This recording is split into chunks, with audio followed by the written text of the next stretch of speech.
aborder la question, la résistance contre l'occupation et contre Vichy à partir de 1940 a plusieurs thématiques intrinsèques. Il y en a une qui nous intéressait ce matin pour ouvrir ces deux belles journées, c'était de travailler et de réfléchir sur la place des étrangers et des colonisés dans l'armée française et dans la résistance. Et en fait, très souvent, on oublie que c'est à la fois une longue tradition et c'est vraiment une spécificité française.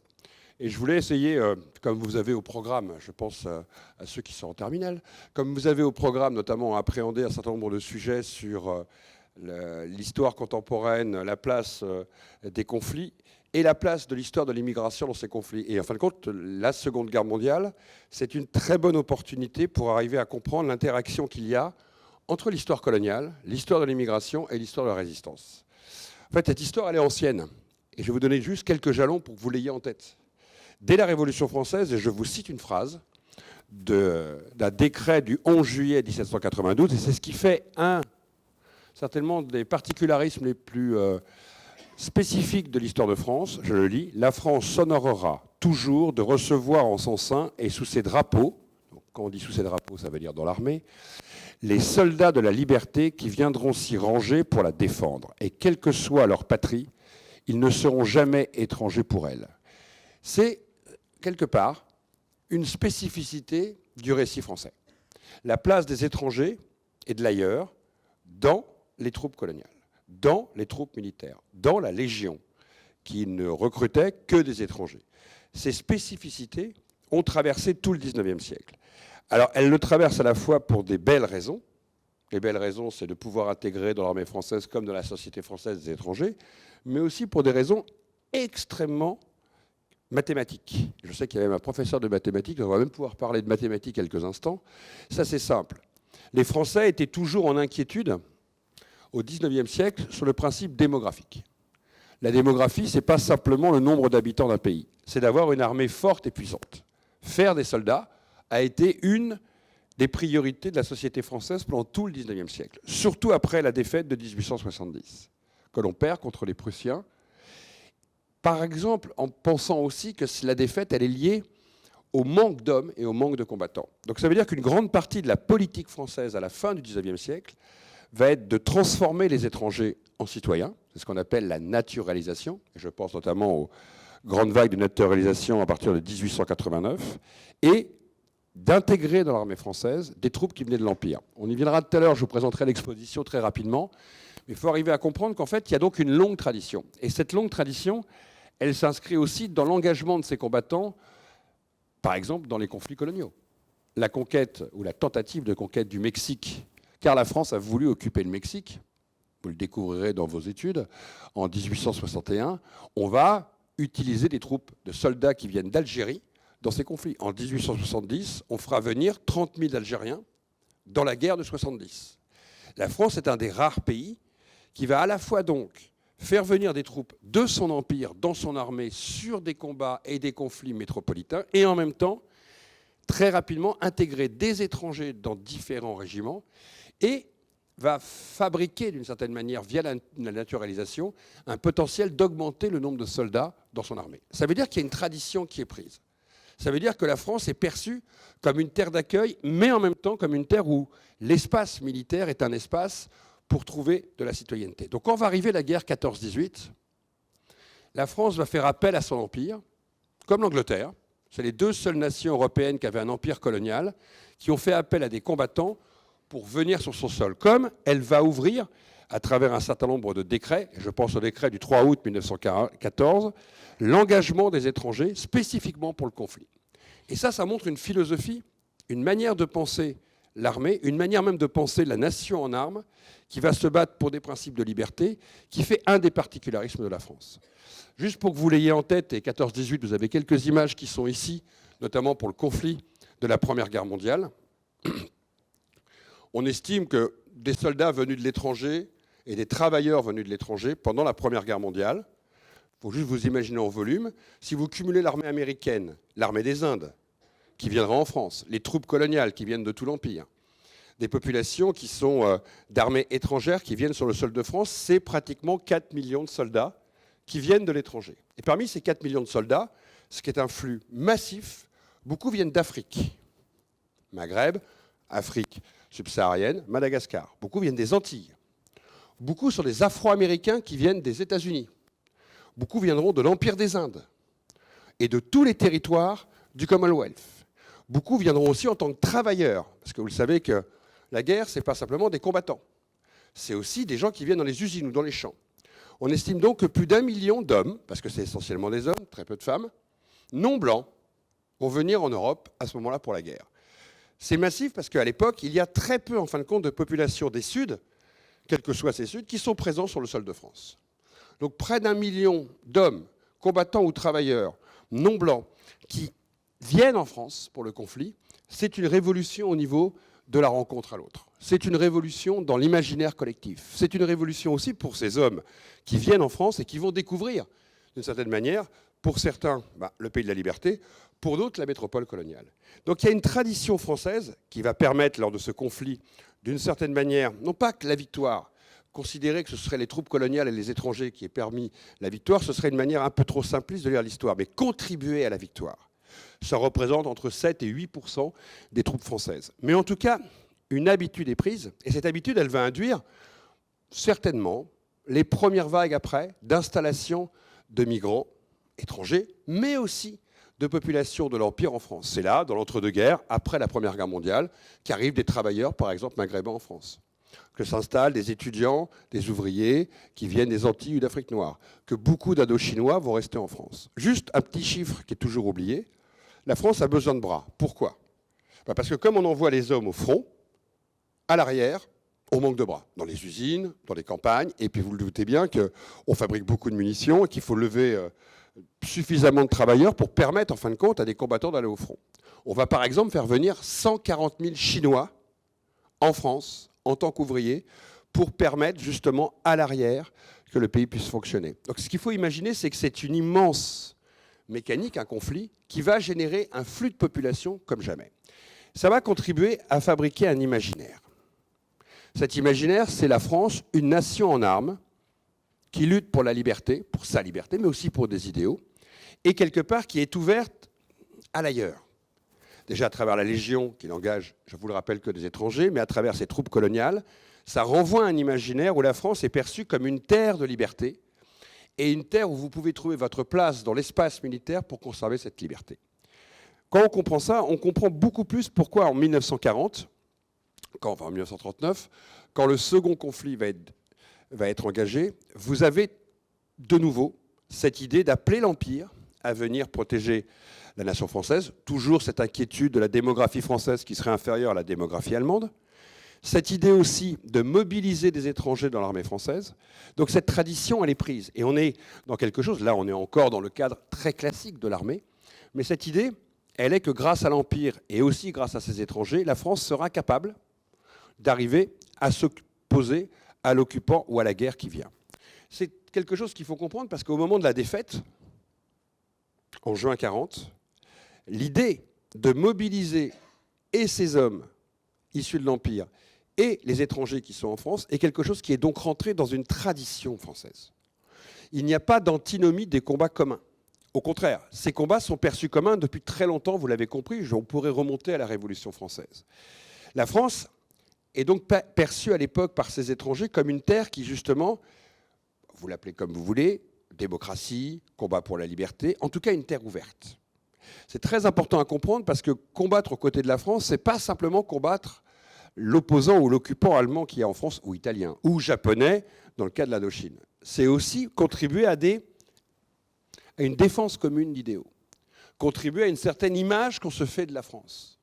Et donc, quand il y a la défaite et que Vichy va s'installer au pouvoir, cette idée de défendre des idéaux aux côtés de la France est quelque chose qui est déjà dans une inscription de l'universel. Ce n'est pas juste un réflexe tout simplement conditionné. Après, il peut y avoir des raisons extrêmement objectives. Et on va essayer de rentrer dessus pour que vous arriviez à comprendre cette cartographie. On va d'abord commencer par les coloniaux. Alors, vous le savez qu'on a appelé, je viens de vous le dire, des troupes coloniales aux côtés des Français, dès la déclaration de la guerre en 1939 et jusqu'à la défaite en mai-juin 40, qui sont présents en France. Beaucoup moins que ce que imaginait l'état-major. mais on arrive quand même à faire venir un certain nombre de combattants. Ces combattants vont être, comme les autres, en première ligne face à l'invasion allemande, vont être, comme les autres, au combat, vont participer à ces combats et vont se retrouver pris au piège dans la défaite, mais ils vont aussi se retrouver dans un imaginaire très particulier. Pourquoi ? Parce que l'Allemagne n'est pas, et ça vous l'avez appris à l'école, l'Allemagne n'est pas un pays neutre à l'époque. L'Allemagne est dirigée par le parti nazi, Adolf Hitler, qui est un pays raciste, et qui considère que les troupes face à elle, notamment noires et maghrébines, n'ont rien à faire dans ces guerres de blancs. Il va donc se passer un rapport très particulier à ces troupes, plus de 100 000 hommes, encore survivants après les conflits, après la bataille, et les Allemands vont refuser notamment que ces troupes coloniales soient présentes sur le sol de l'Allemagne comme prisonniers, alors qu'on avait envoyé en Allemagne les prisonniers blancs de l'Hexagone. L'Allemagne va refuser que ces troupes coloniales soient prisonnières sur le sol de l'Allemagne, ce qu'on appelait le Reich à l'époque. Et elle va obliger les Français à créer des Frontstalag en France, c'est-à-dire des camps de prisonniers français qui restent en France, gardés par les troupes françaises, vers la fin, et au début par les troupes allemandes. Il y a eu à peu près une quarantaine de Frontstalag dans toute la zone qui était occupée. Vous savez que la France est coupée en deux, il y a une zone libre et une zone occupée. Pourquoi je parle de ça ? C'est parce que ces hommes qui sont dans ces camps de prisonniers vont s'évader progressivement, 5 à 6 000 d'entre eux, de ces camps en France. Bien souvent, les Allemands les mettaient au travail dans les massifs forestiers pour construire le mur de l'Atlantique, pour construire des fortifications. Ils profitaient de ces moments-là pour se sauver. Pour leur part, il y avait une haine profonde contre les Allemands. Pourquoi ? Parce que lors de la campagne de France, donc l'attaque de l'Allemagne en France, il y a eu de nombreux crimes et exactions contre ces troupes noires et maghrébines. Il y a eu des massacres qui n'avaient rien à voir avec les combats, notamment à Chasselet. C'est des images que vous voyez notamment ici, que vous avez là en photo. Et les Allemands ont massacré des troupes combattantes maghrébines et africaines en considérant qu'elles n'avaient rien à faire dans cette bataille, mais surtout par racisme, d'une rancœur de la guerre 14-18 et d'une volonté, d'une certaine manière, de les tuer parce que noirs. Donc, ces soldats qui se sont retrouvés prisonniers se sont retrouvés quelque part dans une volonté à la fois de quitter ces camps, comme n'importe qui veut s'évader à l'époque, mais aussi, et c'est très important à comprendre, de vouloir s'engager aussi pour combattre ce racisme qui s'était opposé à eux. Donc, vous allez vous retrouver avec ces combattants qui se sauvent des camps et qui vont intégrer progressivement la résistance. Parce que la plupart ne pouvaient pas rentrer dans leur pays respectif, en Algérie, au Maroc, en Tunisie, au Sénégal, au Mali, qu'on appelle à l'époque le Soudan, en Côte d'Ivoire, parce qu'ils se retrouvaient bloqués sur le sol hexagonal. D'autres qui n'avaient pas été faits prisonniers et qui étaient toujours dans l'armée française, également vont rejoindre la résistance. Ça, c'est tout un pan qu'il faut avoir en tête pour arriver à comprendre comment se constituent, comment se composent d'une certaine manière ceux qui, venant de l'ailleurs, vont s'organiser dans l'armée française. Et la perception d'une volonté de lutter contre Vichy d'une certaine manière, on va dire, État antidémocratique, et de l'autre contre l'Allemagne, raciste, va être un des fers de lance de la mobilisation de ces troupes. Il faut juste que vous imaginez bien une chose. La France, à l'époque, alors on pense toujours à l'Hexagone, on va dire, pour faire simple, pour que les élèves puissent suivre, à peu près 45 millions d'habitants vivent dans la métropole, l'Hexagone, si vous préférez, mais 65 millions vivent dans les colonies. Il y a donc plus de gens qui vivent dans les colonies que dans l'Hexagone. Et il y a à peu près 2,2 millions à 2,5 millions d'étrangers en France. Les étrangers se retrouvent confrontés à peu près à la même problématique, en fait. Beaucoup d'étrangers qui sont venus en France sont soit venus pour des raisons économiques, pour trouver du travail, soit venus pour des raisons politiques. Et ces raisons politiques, elles ne sont pas neutres. Elles vont être liées directement à ce qui s'est passé en 1940. Pourquoi ? Parce que vous avez beaucoup de populations allemandes et autrichiennes anti-nazies, donc contre le parti nazi, qui sont venus s'installer en France. Vous avez des républicains espagnols qui se sont battus contre Franco et qui, à partir de 1939, sont venus en France, et donc qui sont mobilisés contre le franquisme. Vous avez aussi beaucoup d'Italiens antifascistes qui ont fui l'Italie de Mussolini. Vous savez que l'Italie de Mussolini a été alliée avec l'Allemagne nazie et a occupé une partie du territoire français dans le sud-est. Vous avez beaucoup de Juifs d'Europe centrale, de Pologne, qui sont venus s'installer. Vous avez des Arméniens qui sont arrivés au lendemain de la Première Guerre mondiale et qui également sont en opposition avec ces pays. Donc toutes ces personnes vont avoir des raisons objectives et démocratiques et intellectuelles de vouloir également s'engager contre le système. Avec un particularisme qu'il faut comprendre, beaucoup étaient engagés à l'époque dans le Parti communiste. Et le Parti communiste, en 1940-1941, a une position extrêmement ambiguë et paradoxale. Pourquoi ? Parce qu'en fait, Hitler et Staline ont passé un accord qui, d'une certaine manière, qui va durer plus d'une année, qui empêche, d'une certaine manière, les communistes de s'opposer frontalement à cette occupation. Mais à partir de 1941, et la chute de cet accord entre l'Union soviétique et l'Allemagne, ces étrangers vont également s'engager dans la résistance. Donc vous avez en fait, à côté des résistants français, un double mouvement qui se met en œuvre et qui se met en place, à la fois de colonisés qui sortent des camps, qui fuient les camps, qui s'évadent des camps et qui s'engagent dans la résistance, et énormément d'étrangers qui vont s'engager dans la résistance aux côtés des Français, avec cette double idée. La première, s'opposer soit au fascisme italien, soit au nazisme, soit tout simplement aux idées antidémocratiques pour les réfugiés espagnols, avec aussi des juifs qui doivent se cacher et qui donc vont s'opposer en s'engageant dans la résistance contre l'occupation, donc l'occupation nazie et les lois antisémites de Vichy. Et puis vous avez aussi beaucoup qui vont s'engager pour des raisons d'idéaux démocratiques. D'abord parce que leurs droits d'étrangers ne sont plus reconnus par Vichy, ou tout simplement parce que la politique de Vichy à l'égard des étrangers est une politique répressive, ou à l'égard des juifs, vous le connaissez avec les lois antisémites. Donc vous avez un double événement mobilisateur, si vous préférez, qui fait que ces gens vont s'engager dans la résistance. C'est pour ça que la résistance française va avoir ce particularisme par rapport à d'autres pays européens, d'avoir un grand nombre d'étrangers qui vont être partie prenante de la résistance, un grand nombre de coloniaux qui vont être partie prenante de la résistance et qui vont se battre aux côtés des résistants français dans ces mouvements. La cartographie de la résistance, et vous l'avez vu avec l'entrée de Manouchian notamment, et de tout le groupe Manouchian en Panthéon en début d'année, a mis beaucoup de temps, en fin de compte, à être reconnue à l'aune de ce qu'elle a représenté. Certainement parce que dans la mémoire collective, dans la mémoire résistante, la place des étrangers a eu beaucoup de mal à se singulariser, à trouver toute sa place. D'abord parce qu'elle était souvent perçue aussi dans un débat très politique. On considérait que beaucoup de ces étrangers appartenaient à leur parti politique communiste de leur pays ou d'origine respectif. On considérait aussi que c'était une part de la résistance qui devait se neutraliser dans l'imaginaire mémoriel, qu'elle n'avait pas à se singulariser dans la commémoration de la mémoire. Pareil, la place des troupes coloniales a été très paradoxale dans la perception collective. C'est-à-dire que d'arriver à leur donner une visibilité et un récit spécifique qui les honore dans le combat qui a été le leur, c'est là aussi très souvent noyé dans les affres de ce qu'a été la Seconde Guerre mondiale. Je m'explique.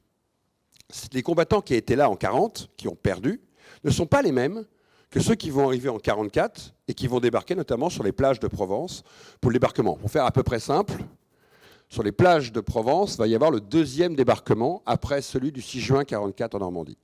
85% des troupes françaises présentes en Provence pour le second débarquement, en août 1944, viennent des colonies. Ça ne veut pas dire que ce ne sont que des colonisés. Il y avait notamment beaucoup de pieds noirs d'Algérie. Il y a une forte mobilisation, mais c'est une nouvelle génération de combattants qui arrive. Et le système va être assez particulier puisqu'on ne va pas beaucoup s'appuyer pour les combattants qui étaient dans les camps de prisonniers en France. Il y en avait encore 25 000. On va s'appuyer sur ces nouvelles troupes qui arrivent. Et puis, il va y avoir une dynamique qui va se mettre en place de petit à petit de blanchir les régiments, d'intégrer des troupes françaises de l'Hexagone dans ces régiments pour ne pas avoir que des troupes essentiellement africaines dans ces régiments. Tout ça va brouiller un peu la mémoire. Tout ça va un tout petit peu flouter la manière de rendre hommage à ces combattants qui avaient donc des éléments d'engagement extrêmement différents. Un combattant de l'armée française, c'est pas la même chose qu'un résistant qui s'engage dans un maquis. Le parcours d'un Indiba, par exemple, dans les Vosges, un Guinéen, qui va être responsable d'un maquis, n'a pas la même place d'une certaine manière qu'un combattant tirailleur sénégalais qui s'est engagé dans l'armée ou un goum marocain qui a fait la campagne d'Italie. Et donc on a eu beaucoup de mal à distinguer d'une certaine manière, à valoriser et donc à rendre lisible leur engagement. À côté de ça, je le disais, le mouvement communiste qui est très présent dans ce qu'on a appelé les FTP-MOI, qui sont en gros qui regroupent la plupart des différentes nationalités étrangères dans la résistance, là aussi a été marqué par cet engagement politique. Le fait qu'ils étaient, pour la plupart, communistes, pas tous, mais en grande partie, a d'une certaine manière flouté la manière de leur rendre hommage. Et la résistance est devenue une sorte de tout qui n'a pas distingué les différents engagements de la résistance et donc les différents parcours de ces modes de résistance. Ce qu'on est en train de redécouvrir aujourd'hui, à travers notamment des récits qui sont écrits, à travers des parcours qui sont mis en exergue. Manouchian est un très bon exemple. Il a fallu 6 décennies pour que la prise de conscience que Manouchian devait être honoré, et même encore un peu plus pour qu'il puisse rentrer au Panthéon. Ça montre bien le cheminement et les blocages qui pouvaient exister de mettre en exergue à l'intérieur de la résistance les parcours. Mais c'est la même chose pour les femmes. Pendant très longtemps, la place des femmes dans la commémoration de la résistance était quasi invisible, alors que les femmes ont représenté à peu près 15% des résistances et des combattantes du conflit, du côté français. C'est maintenant qu'on commence à avoir des expositions, c'est depuis une dizaine d'années qu'il commence à y avoir des ouvrages, qu'il commence à y avoir des commémorations spécifiques qui mettent en exergue ces femmes résistantes, plus d'ailleurs résistantes que combattantes, et plus dans la résistance occupant des rôles spécifiques, ce que l'on imagine très bien, parce que quelque part, avant, elles avaient cette part d'invisibilité à travers ce récit. Et c'est aujourd'hui que ces questions nous intéressent et qu'elles deviennent sensibles, parce que d'une certaine manière, c'est aujourd'hui qu'elles font sens. Elles font sens aujourd'hui parce que redonner une place à chacun avec des parcours spécifiques dans le récit, c'est justement dans le présent pouvoir les réinscrire dans l'histoire. C'est toujours compliqué parce que les moments de conflit sont des moments où vous avez une perception d'une nation en armes qui va s'opposer, et c'est un peu l'esprit de la résistance, du côté du droit contre l'État français qui était Vichy. Parce que c'était aussi une guerre franco-française. C'était une guerre franco-française qui a opposé 2 manières de penser la France. C'est une manière aussi de raconter un récit qui se passe au cœur de la démocratie, qui se passe au cœur des valeurs de la République, et d'une certaine manière, dans un temps où la France était encore un empire. Il y a donc un paradoxe. Et il faut l'assumer, ce paradoxe, parce que ce paradoxe, nous sommes à peine en train de commencer à y réfléchir pour trouver quelque part sa cohérence discursive. Parce que d'un côté, considérer que des hommes venus des colonies ou des étrangers se battent à côté de la France pour les valeurs démocratiques et pour l'égalité, et dans le même temps, ces mêmes hommes n'ont pas les mêmes droits à l'issue de la guerre. Ce paradoxe, pour faire à peu près simple, on aurait pu imaginer que tous ceux qui se sont battus, du côté de la résistance, aussi bien coloniaux qu'étrangers, auraient dû en 1945 avoir les honneurs de la République et tous devenir citoyens français pleinement et entièrement. Ça ne s'est pas passé aussi simplement que ça. Parce que ce n'est pas parce que vous avez le conflit et un engagement de population que vous avez dans le même temps une société qui sort, je dirais, de ses réflexes, de ses mécanismes. Et le mécanisme de l'empire colonial, par exemple, c'était que vous n'aviez pas le même système égalitaire dans l'Hexagone que dans les colonies. Pour être à peu près simple, 85% des populations non hexagonales, donc qui n'étaient pas de l'Hexagone, n'avaient pas la citoyenneté française en 1945. Ce qui veut dire que vous vous retrouvez avec une situation dans la manière de commémorer ces combattants, dans la manière même de les honorer, n'est pas simple. Surtout qu'au lendemain de la Seconde Guerre mondiale, nous rentrons dans un autre conflit qui va durer plus de 17 ans. Ça va être les guerres coloniales. Ça va être Madagascar, ça va être l'Algérie, ça va être le Cameroun, ça va être l'Indochine, ça va être des mouvements insurrectionnels à peu près partout, Tunisie, Maroc, qui là aussi créent une sorte de hiatus dans la manière de commémorer ces combattants. Surtout que beaucoup de ces guerres coloniales se sont retrouvés avec d'anciens combattants tirailleurs qui, après s'être battus en France pour libérer la France, se sont retrouvés dans les conflits coloniaux. Donc vous voyez bien que tout s'est brouillé à un moment dans la manière de rendre lisible et de rendre hommage à la fois aux étrangers, puisqu'on rentre dans une politique, là aussi, migratoire extrêmement spécifique à partir de 1945, où en fait, il y a une vision des bons et des mauvais étrangers. Il y a une vision qui est mise en place par la 4ème République d'un type de recrutement dans certains pays qui devrait être favorisé par rapport à d'autres. Les politiques migratoires n'ont pas disparu au lendemain de la Seconde Guerre mondiale, celles qui existaient dans l'entre-deux-guerres. Alors d'un côté, on a besoin de bras pour reconstruire le pays après la guerre, et ce qu'on appelle les 30 glorieuses. Et dans le même temps, il y a une politique démographique et de recrutement d'étrangers, parce que vous le savez qu'on va chercher des étrangers dans certains pays pour certaines industries. Je pense par exemple au Maroc. On va aussi recruter des populations de travailleurs. Et il y a donc une politique spécifique qui met encore l'étranger, quelque part, à la marge de la vision de la République. Donc on le comprend bien qu'à travers ça, cet engagement dans la résistance, ces combattants qu'on a appelés de l'ombre, c'était le terme de l'époque, l'ombre parce qu'il se cachait par rapport à Vichy et par rapport à l'ombre, a été ambigu. Et puis que dans l'histoire, les choses ne sont jamais simples. Et ça, je le dis aux élèves, parce que quand vous allez aujourd'hui analyser l'histoire pour comprendre votre présent, il n'y a jamais le bien et le mal d'une manière simple. Il n'y a pas le blanc et le noir. Il n'y a pas ceux qui ont été tous d'un côté et de l'autre. Il y a eu des ambiguïtés. Et vous avez des populations étrangères qui ont choisi le camp de Vichy ou de l'Allemagne. Vous avez des Algériens, par exemple, qui ont choisi d'être du côté de la collaboration. Vous avez des gens dans l'Empire qui soutenaient le maréchal Pétain. Ce n'est jamais simple, l'histoire. Pourquoi ce n'est pas simple? C'est-à-dire que les individus ne s'engagent pas de manière communautaire, de manière globale. Chaque parcours individuel est un parcours individuel. Il y a donc à l'intérieur de ce récit des récits très personnels, des motivations très personnelles, des parcours très personnels de chaque individu qui expliquent pourquoi à un moment ils ont choisi la résistance de prendre les armes. Tout le monde non plus n'a pas forcément le courage de prendre les armes. C'est complexe. Si un jour nous nous retrouvions tous ici face à cette situation, personne ne peut dire ce que chacun d'entre nous ferait. En tout cas, ce qui est important, c'est d'arriver à comprendre, à l'aune de ces 4 années de combat à l'intérieur de la société française, l'engagement qu'il y a eu, les volontés qu'il y a pu y avoir, les solidarités qu'il y a pu y avoir aussi, les manières de s'engager dans la résistance ne sont pas les mêmes. Organiser un réseau d'évasion, s'opposer au STE, au travail obligatoire en France en allant dans les maquis, prendre les armes, faire des attentats, ce n'est pas forcément la même chose en termes de graduation. Travailler pour la presse clandestine, aller à Londres, ce n'est pas la même chose qu'être un combattant qui plastique des trains. Et chacun, en fin de compte, dans son fort individuel, et là, c'est là où on voit qu'il ne peut pas y avoir une vision globalisante et unique, ont eu des parcours différents. Dans le cas des coloniaux, c'est en plus une histoire qui est très particulière. Elle est très particulière parce que, dans la logique même de ce récit, leur place, elle est paradoxale, vous le comprenez bien.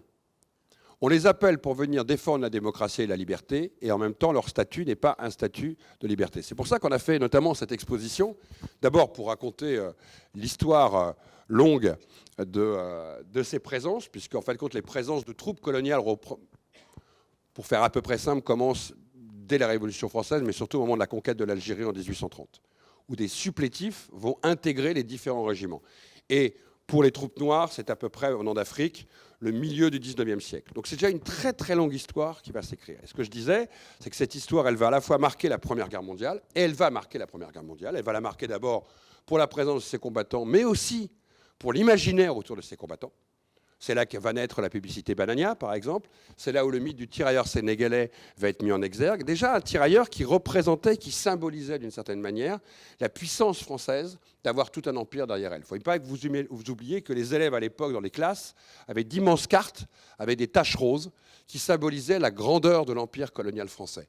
Donc l'empire faisait partie de l'imaginaire des élèves. Et puis, ces combattants, ils vont être glorifiés au lendemain de la guerre, mais très vite renvoyés aussi chez eux. Ils vont être glorifiés parce que d'une certaine manière, ils symbolisent, face à l'Allemagne, la victoire. C'est d'ailleurs pour ça que les Allemands ont cette rancœur en 1940. Dans la campagne de France de mai-juin 40, et donc c'est pour ça qu'on s'est attaché à ce sujet, aux différents massacres qui ont pu avoir lieu, où on retrouve maintenant les traces. Ça fait une 20aine d'années que des chercheurs travaillent sur les différents lieux. On en a identifié à peu près une 50aine de lieux en France où il y a eu des massacres. Alors quand je dis qu'il y a eu des massacres, c'est-à-dire qu'après les combats, les divisions allemandes ou les régiments allemands séparaient les blancs des noirs, les blancs des maghrébins, et les massacraient. Et là, vous avez notamment une série de photos où vous voyez un massacre qui a eu lieu en France.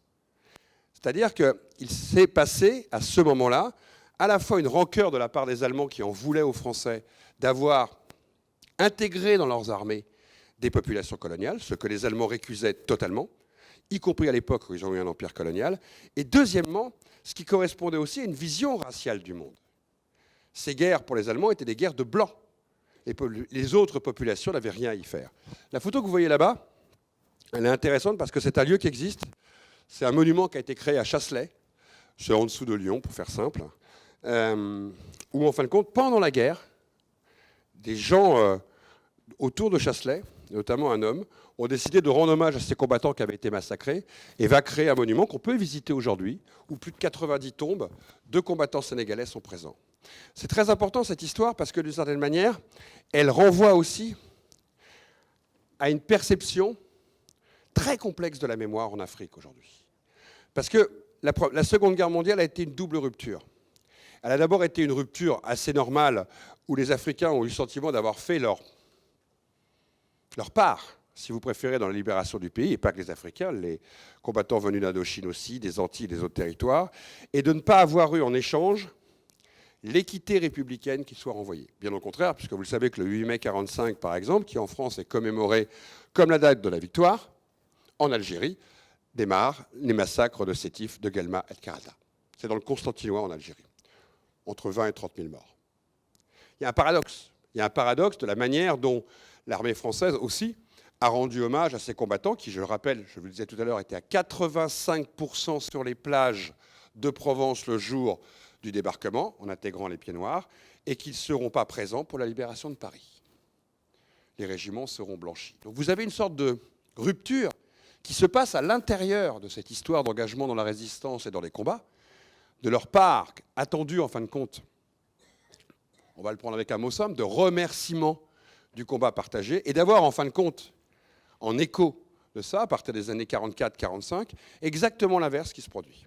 On renvoie les colonisés dans leur pays, les droits ne sont pas promus, l'égalité n'est pas au rendez-vous, et je dirais même en plus que la répression face aux premières revendications d'indépendance va être d'une brutalité absolue. C'est pour ça que ce moment de la résistance, il doit aussi être lu dans une dialectique beaucoup plus globale, de la manière dont étrangers comme coloniaux sont, dans les rythmes de l'histoire, dans les entrechoquements de l'histoire, réintégrés dans le grand récit. C'est donc pas un hasard si depuis une vingtaine, une trentaine d'années, au départ d'ailleurs c'est souvent venu d'historiens du militaire. Je me rappelle dans ma tendre jeunesse, parce que je suis maintenant un vieil historien, d'avoir rencontré un monsieur qui s'appelait le colonel Rive. Alors il n'est pas tout jeune, parce qu'il a été à la tête de ces troupes combattantes dans la campagne d'Italie. Donc c'était un vieux monsieur. Et je me rappelle que le colonel Rive, dans les années 90, c'était le seul qui interrogeait, qui parlait en France, qui se battait pour la mémoire des troupes noires et des troupes combattants coloniaux qui s'étaient battus. À l'époque, ce n'était pas du tout des gens de gauche qui s'engageaient là-dessus. À l'époque, ce n'était pas du tout non plus des gens de droite patriotiques qui s'intéressaient là-dessus. À l'époque, c'était des militaires qui essayaient d'arriver à faire sortir des trous de la mémoire de l'histoire le récit de ces combattants. Pourquoi ? Parce qu'il y a toujours eu un paradoxe à travers les troupes coloniales ou les résistants étrangers. Le paradoxe, je vais essayer de l'expliquer en 2 mots assez simples. Les troupes coloniales, elles sont à la fois le symbole même de l'ambiguïté coloniale. On leur demande de mourir pour la France alors qu'ils ne sont pas citoyens français. Donc c'est une idée qui peut être reprise par la gauche comme un des emblèmes d'une injustice absolue. Et en même temps, pour le patriotisme, pour ceux qui croyaient dans l'empire colonial, le symbole même de ceux qui se sont engagés pour la patrie, ce qui prouvait bien que la France était grande et généreuse.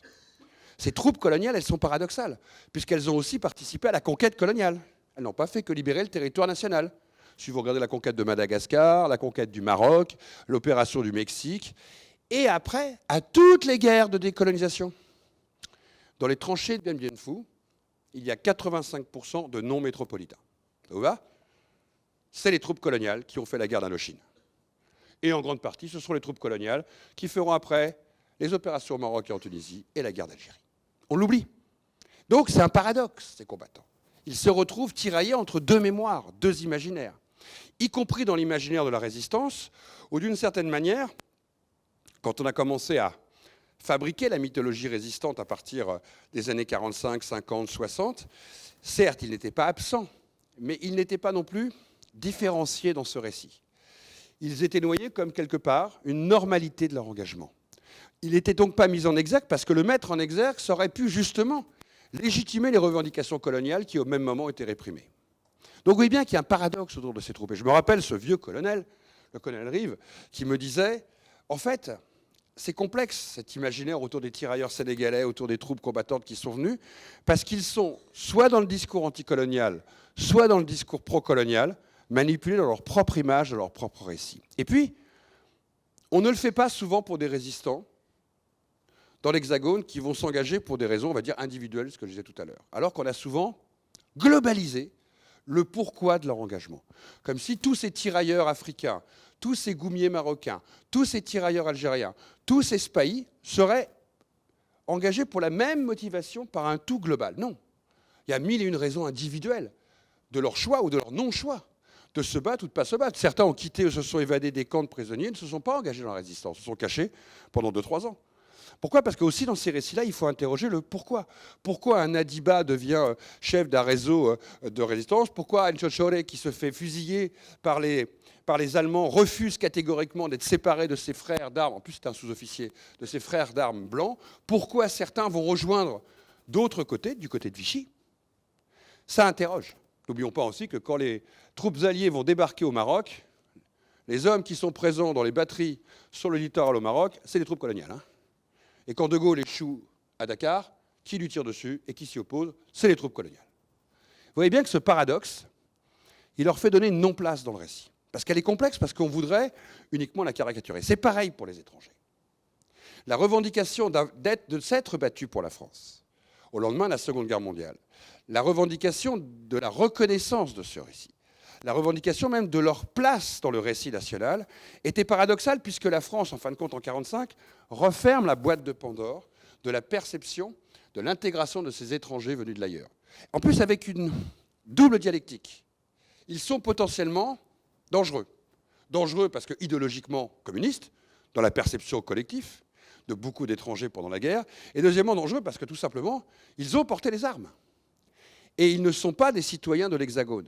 Donc on le voit bien que d'un seul coup, il y a eu une forme de, on pourrait l'appeler de retranchement, de retour en arrière dans la mémoire collective et dans leur place dans le grand récit français. C'est toujours complexe parce que les récits ne sont jamais linéaires. La manière de regarder l'histoire de France, c'est des va-et-vient. On avance, on recule, par rapport des fois à des enjeux qui, pendant le conflit, c'est évident qu'on va plutôt avoir envie de fédérer un maximum de combattants pour s'opposer à l'ennemi. La question, en fin de compte, de la citoyenneté, de l'identité, de qui on est, compte beaucoup moins que le fait d'avoir des bras pour combattre. Mais quand vous revenez en un temps de paix, c'est pas la même chose. La machine tente toujours de se remettre en blanche. C'est pour ça qu'il y a eu ces blanchiments de régiments de tirailleurs, parce que De Gaulle, tout simplement, et la France de la 4ème République n'imaginaient pas de se faire libérer dans la propagande collective uniquement par les troupes africaines. Il y avait autant une pression de l'armée américaine, qui, je le rappelle, l'armée américaine à l'époque est extrêmement ségrégationniste. Alors tous ceux qui ont vu des films de la Seconde Guerre mondiale où ils voient des combattants noirs se battre, ça n'existe pas jusqu'aux Ardennes.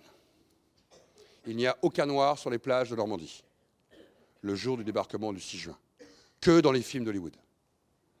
Et je sais que les films d'Hollywood, on les a plus en tête que la réalité. L'armée américaine est une armée de ségrégation.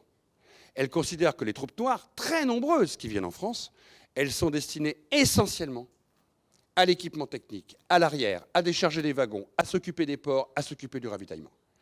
On ne donne pas un fusil à un noir dans l'armée américaine. Par contre, vers la fin du conflit, et notamment avec l'opération des Ardennes, comme aujourd'hui, là, avec la neige qu'il y a dehors. Sauf que là-bas, il y en avait 1,50 m de neige pendant la bataille, qui est une des dernières grandes batailles. On va commencer à engager de plus en plus de soldats noirs, tout simplement parce qu'on manque de fusils, et qu'ils revendiquent, comme en 14-18, de pouvoir être partie prenante des combats. L'armée américaine restera très ségrégationniste, et d'une certaine manière, met la pression aux Français, qui considèrent que les Français vont beaucoup trop loin dans l'intégration de ces troupes coloniales dans l'armée. Il y a une pression constante, surtout que c'est les Américains et les Anglais qui fournissent 95% du matériel de l'armée française en 1944-1945. Tous ces éléments-là, il faut les avoir en tête de la difficulté qu'il y a eu, justement, d'arriver à construire un récit du commun avec la place de chacun dedans. Aujourd'hui, je dirais, la démarche est différente. La démarche, elle est différente pour 3 raisons. La première, c'est qu'on sort de ce qu'on pourrait appeler la mythologie résistante. Une histoire parfaite d'une France en armes qui s'oppose à la fois au régime de Vichy, à l'occupation allemande ou italienne, avec toute une nation qui aurait résisté dans l'ombre ou dans la lumière à cette occupation. C'est plus complexe, on le sait aujourd'hui, et on questionne justement les paradoxes de cette époque, les paradoxes y compris de la population française et les paradoxes de cet engagement. Donc on commence à avoir une lecture qui prend de la distance sur les mythes. Parce que vous savez que dans l'histoire, et vous l'apprendrez les jeunes, tout n'est pas aussi simple que ce qu'on nous raconte. Je viens de le dire sur Hollywood. La prochaine fois que vous verrez un film d'Hollywood avec plein de noirs qui débarquent sur les plages, vous vous poserez une question. Et derrière les mythes, qui sont très compliqués des fois à déconstruire, mais qui servent à un moment, le mythe de la résistance, il a permis de ressouder d'une certaine manière la société française qui avait été brisée en deux au début des 30 Glorieuses, en 1945 ou en 1950. On re-questionne ces histoires aujourd'hui parce qu'on voit que c'est plus complexe que ce qu'on nous a raconté à l'époque. La deuxième raison, c'est que la France est devenu un pays, au-delà d'avoir toujours été un pays d'histoire de l'immigration, ce que les Français oublient très souvent, alors qu'aux États-Unis, on va le revendiquer. En France, on revendique rarement, on se perçoit rarement, ou du moins on s'énonce rarement, comme un pays qui, en termes d'identité, est un pays d'immigration. Et l'immigration, elle est ancienne. Si j'interrogeais chacun ici, que je vous demande, par exemple, quelle est la première immigration en 1850 en France, vous l'avez même oublié. Monsieur, première immigration en France en 1850, à votre avis ? Les Belges. Plus de 2 millions. Noyés. Vous l'avez dit, c'est la raison pour laquelle il y a beaucoup de Belges. Pays pauvres, frontaliers, et pour la moitié d'entre eux parlant la même langue que nous. Et on l'a oublié. On a oublié les grandes vagues d'immigration italienne, espagnole, portugaise, d'Europe centrale, de Pologne, de Roumanie, de Bulgarie. Et puis on a oublié qu'on a un empire. Et que cet empire, il a amené aussi des flux migratoires. Ça n'a pas simplement été une histoire à distance. Il a amené des flux migratoires, je viens de vous l'expliquer, pendant les conflits. Et puis, certains restent, puis on a continué à appeler des travailleurs pendant longtemps de guerre. Et puis beaucoup plus après, dans les années 45-50, parce qu'il a fallu reconstruire la France, et que l'immigration est une longue histoire. Et donc cette immigration, qui n'a jamais été pensée, venant des colonies, comme une immigration qui allait rester. Dans la tête de ceux des années 20, 30, 40, 50, c'est une immigration que d'hommes, de travailleurs, qui devaient repartir. Ils sont restés. Et ils ont fait des enfants, voire des petits-enfants. Et cette histoire, donc aujourd'hui, elle est questionnée à l'aune de ce récit, de ceux qui maintenant vivent ici, dans ce pays qui est le leur. Et donc ils questionnent, quelque part, leur propre traçabilité. Quand vous interrogez Omar Sy, et que vous demandez à Omar, mais pourquoi tu as fait un film sur tirailleurs? C'est pas dans ta famille qu'il y a eu d'anciens combattants qui ont fait la guerre de 14, ou alors très très très éloignés dans la branche de son grand-oncle. Il faut y aller chercher quand même. Hein. C'est pas directement son grand-père. Et quand vous lui demandez, mais pourquoi Omar t'as fait ce film? Il vous répond, je ne l'ai pas fait pour mes aînés. Je l'ai fait pour mes enfants qui maintenant vont écrire leur histoire dans ce pays. Et dans cette histoire, il y a notamment l'histoire des tirailleurs sénégalais de 14-18, parce que ce n'est pas la seule, mais elle correspond comme un des jalons d'un récit qui se passe ici.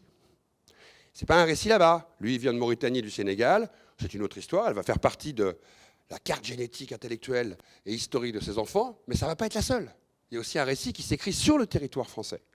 Et donc, d'un seul coup, cette génération issue des immigrations, elle se met à questionner son propre récit ici. La manière dont on a écrit l'histoire. L'histoire de la résistance et des étrangers. Et ce n'est pas un hasard, c'est sous la pression du temps. Emmanuel Macron fait rentrer d'abord Joséphine Baker au Panthéon, puis après Manoukian. Comme par hasard, alors c'est plus facile de faire rentrer Joséphine Baker qu'un tirailleur sénégalais, vous pourrez le constater. Joséphine Baker, le spectacle, femme noire américaine qui s'engage dans l'armée française, très gaulliste d'ailleurs, décorée par le général de Gaulle, je tiens quand même à le rappeler, mais en même temps dans le combat de l'antiracisme. Elle est présente à côté de Martin Luther King en 63 à la Grande Marche de Washington. Elle va même à la Tricontinentale chez Castro en 66. On ne peut pas dire qu'elle avait un parcours simple à suivre, mais en tout cas elle rentre au Panthéon. Et elle rentre au Panthéon pour porter cette symbolique d'une résistance, mais aussi d'une diversité qui s'est battue avec la France pour la liberté. De la même manière, Manoukian, certes, c'est l'entrée d'un communiste au Panthéon, certes, c'est l'entrée d'un résistant au Panthéon, avec son épouse, mais c'est aussi l'entrée d'un résistant étranger, et donc d'un étranger au Panthéon. Ce n'est pas un petit sujet, parce que dans la dialectique, notamment de la mémoire telle qu'elle fonctionnait sur la Seconde Guerre mondiale, ce n'était pas dans la tradition militaire française et de ceux qui commémorent de laisser cet espace. Ça prouve bien que le temps a changé. Généralement, quand on crée des musées, qu'on fait rentrer des gens au Panthéon, c'est qu'il s'est passé beaucoup de choses avant pour qu'un processus se mette en œuvre. Et donc ce processus, il correspond au présent. Et il correspond à la manière dont nous digérons aujourd'hui différemment ces passés. Et puis il y a une troisième dimension. Cette troisième dimension, elle est de nous questionner, en fin de compte, en tant que pays français, de la manière dont on s'est bâti, constitué, organisé, structuré. La manière dont on a avancé d'une manière sinusoïdale dans l'histoire du monde de manière très complexe. On se rend compte que ce n'est pas un petit sujet, en fait. Le fait que des étrangers prennent les armes comme des coloniaux pour défendre ce que sont les valeurs de la République. Pourquoi? Parce que bien souvent, les étrangers sont questionnés dans le rapport au récit national comme étant à la marge, comme n'étant pas partie prenante de celui-ci, voire même en exclusion. Sauf que quand quelqu'un, même qu'il veut exclure un étranger, donc on appelle ça un xénophobe pour les élèves, quand il est mort pour la France, c'est compliqué de l'exclure. Ah oui, c'est le paradoxe absolu de celui qui ne veut pas d'étrangers, sauf qu'il est très content de les trouver quand il faut libérer le pays. Pareil pour les coloniaux. Donc là, on sort à quelque chose qui est très nouveau, qui est, quand je dis très nouveau, depuis une vingtaine d'années, qui est la manière dont ces différents éléments du récit se structurent dans le présent. Ne nous l'aurons pas. Nous pouvons aussi prendre le risque des fois de mythologiser ou de refabriquer de nouveaux mythes.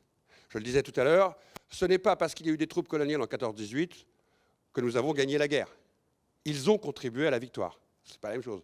Vous feriez insulte à mes grands-parents bretons, enfin arrière-grands-parents bretons, de leur dire qu'eux n'ont pas contribué à la victoire. Non mais c'est important à le dire. Il ne faut jamais fabriquer d'autres mythes que ceux qui ont existé. En même temps, la résistance n'a pas été constituée que par des étrangers. Dans la résistance, vous aviez des étrangers, vous avez des bons petits franchouillards de l'Hexagone, et vous avez même des gens de droite et de gauche. C'est ce qui a fait justement la force, et sans doute l'originalité, et peut-être même la capacité de lutter de la résistance française. Et justement, c'est de ça que nous sommes aujourd'hui les héritiers. Et quand vous vous apprenez, que vous étudiez l'histoire avec vos enseignants, et que vous vous plongez dans ces questions-là, c'est là que vous voyez le lien qu'il peut y avoir avec le présent. C'est là que vous voyez le lien qu'il peut y avoir avec les dialectiques du présent. Parce qu'on le sait, aujourd'hui, rappeler ceux qui sont morts pour la France dans ces moments-là, ce n'est pas un sujet neutre face à ceux qui ne veulent pas de ces autres-là dans la nation. S'attacher à ces questions et trouver la manière d'écrire l'histoire en commun malgré tous ces paradoxes, c'est justement ça qui fait que ce récit en commun, il est beaucoup plus ancien que simplement le présent. Et puis, il y a une dernière dimension qui est importante. Cette histoire, elle s'écrit aussi dans les territoires. Parce que, bien sûr, on peut discuter pendant très longtemps de l'histoire vue du national. Mais l'histoire de la résistance, c'est aussi l'histoire du terroir. Ces résistants qui sont morts à Chasselet, qui ont leur tombe à Chasselet, qui ont été massacrés à Chasselet, c'est dans nos terroirs. Ceux qui se sont battus en Auvergne, dans le Limousin, dans le Sud-Ouest, c'est dans les terroirs. C'est donc aussi une histoire qui s'écrit justement dans les territoires qui aujourd'hui ont souvent peur de l'étranger, qui n'est pas encore installé, je vous le rappelle. C'est ce qu'ils voient à la télé sur CNews, ils regardent beaucoup trop CNews, ils ont l'impression que des hordes d'étrangers vont débarquer dans leur village et vont d'un seul coup tout bouleverser. Et c'est très important à comprendre que ce qui s'est passé comme histoire, non pas loin de chez eux, des histoires qui sont proches de chez eux, sur leur propre sol, des combattants venus de l'ailleurs ou des combattants venus de l'Empire colonial français se sont battus sur leur sol pour des valeurs d'idéaux et ensemble. C'est pour ça que cette histoire aujourd'hui, quand elle remonte à la surface, elle rentre dans une société où c'est pas neutre non plus. C'est jamais neutre.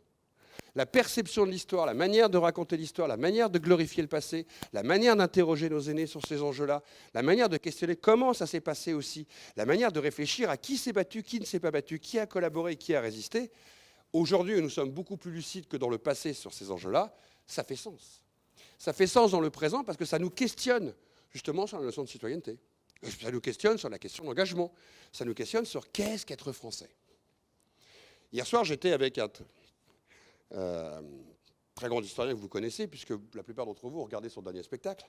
Ça s'appelle la cérémonie d'ouverture des Jeux Olympiques. Ça s'appelle Patrick Boucheron. Comme quoi, il faut être fou pour donner à un historien le fait de faire une cérémonie d'ouverture.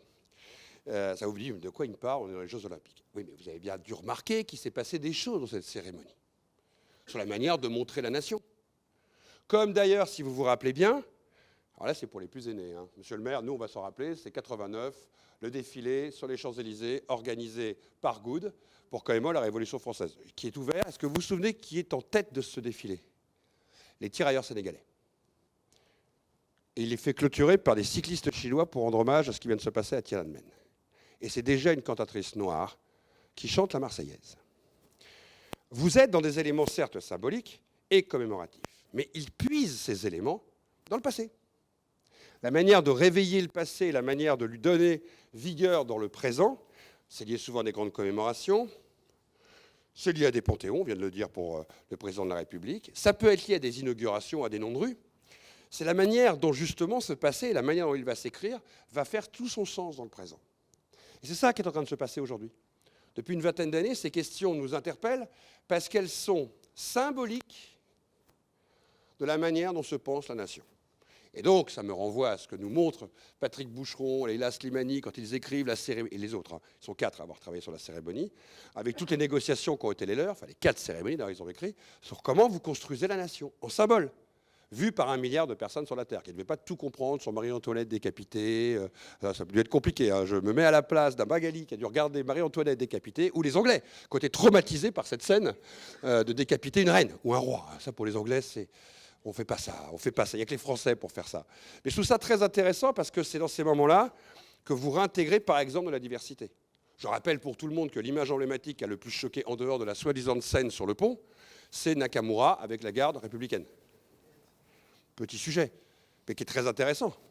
D'avoir pour une fois la garde républicaine qui entoure et protège une femme noire.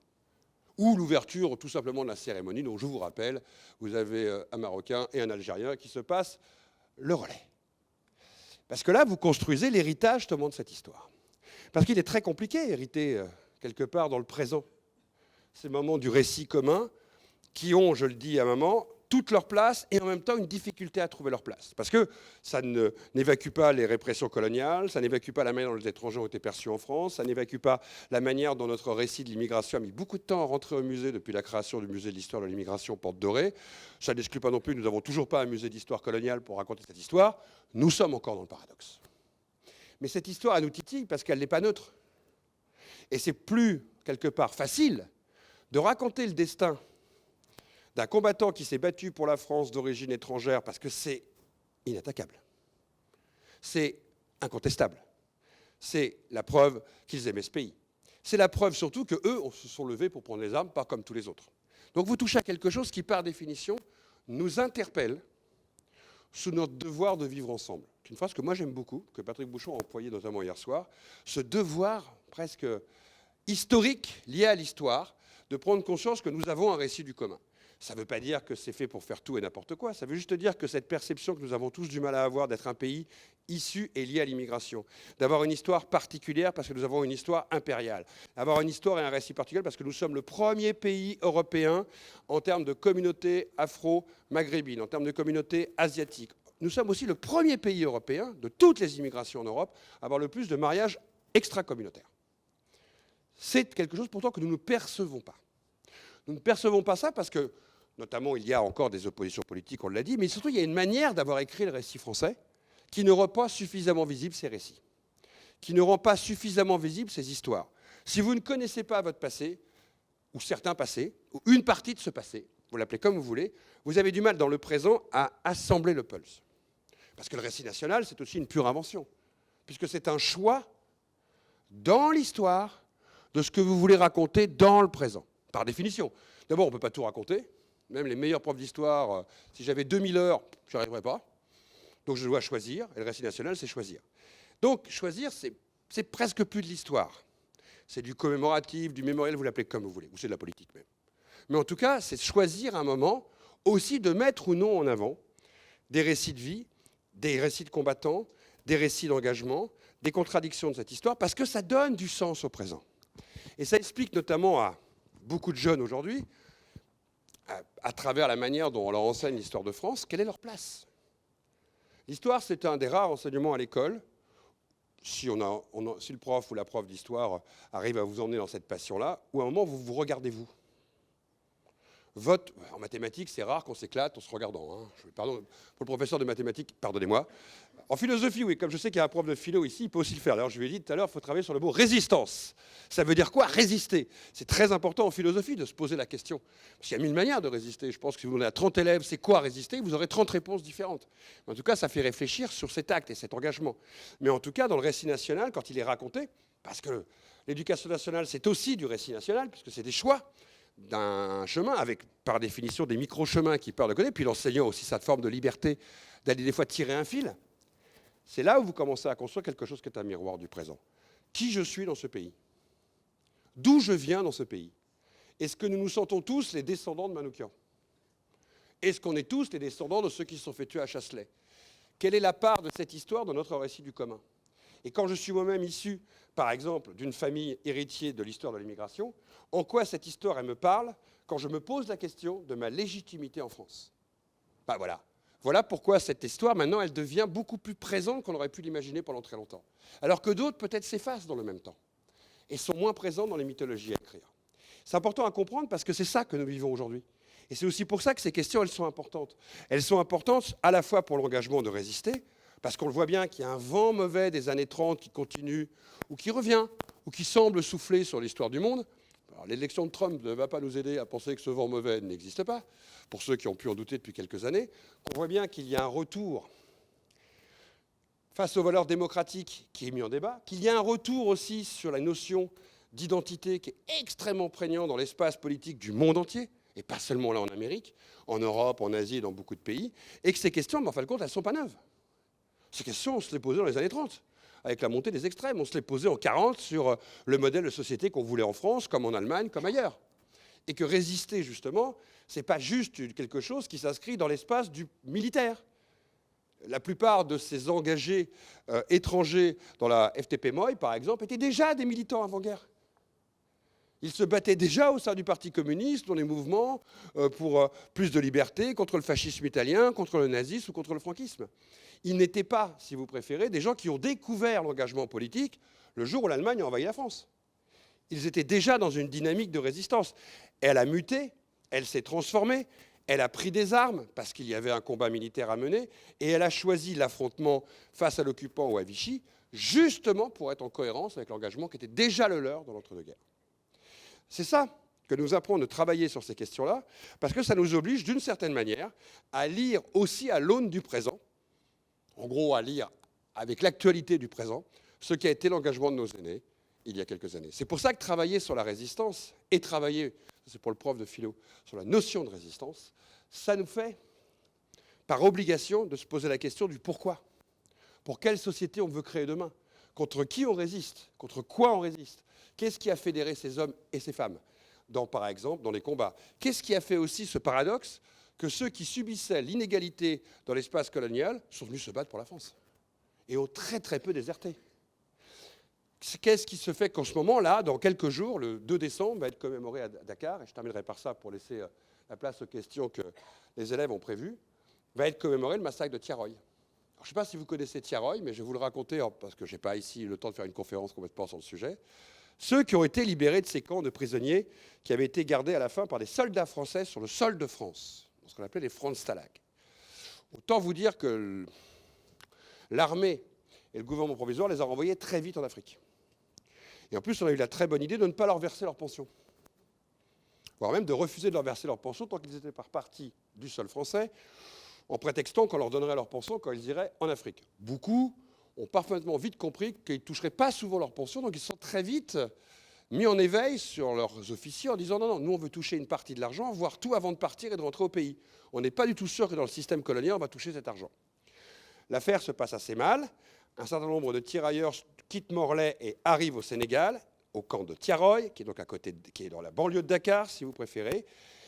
Et comme les officiers gardent cet argent et refusent de leur donner, à un moment, l'armée française va tirer sur ses propres hommes à coups de mitrailleuse. On ne connaît pas aujourd'hui le bilan définitif du massacre de Tiaroy. Les historiens varient entre 60 et 250 morts. De soldats français, tués par des soldats français, je le rappelle. Des hommes qui étaient restés 4 ans prisonniers, qui s'étaient battus de 39 à 40 sur le sol de France. Et c'est souvent considéré comme la première date du processus de décolonisation, parce que je vous rappelle qu'en décembre 1944, il y a encore 6 mois de guerre.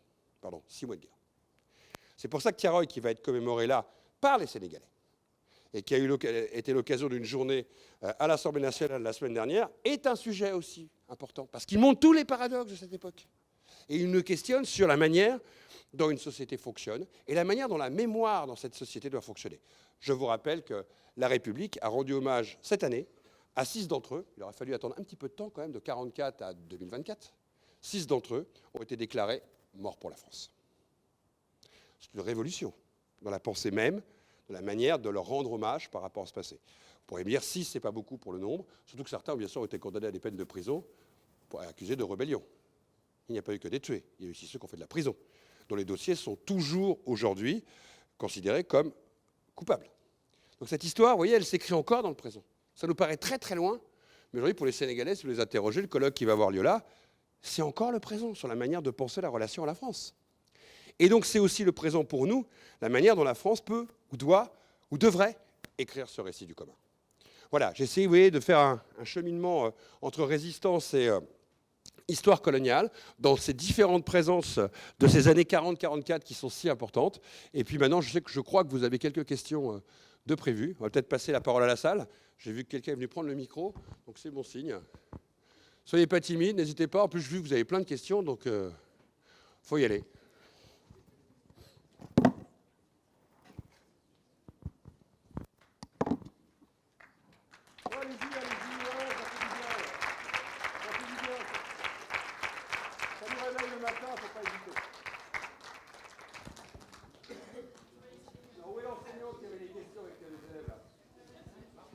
Oui, il marche pas. Tu l'allumes, c'est en bas. Juste ici. Parlez bien fort dans le micro.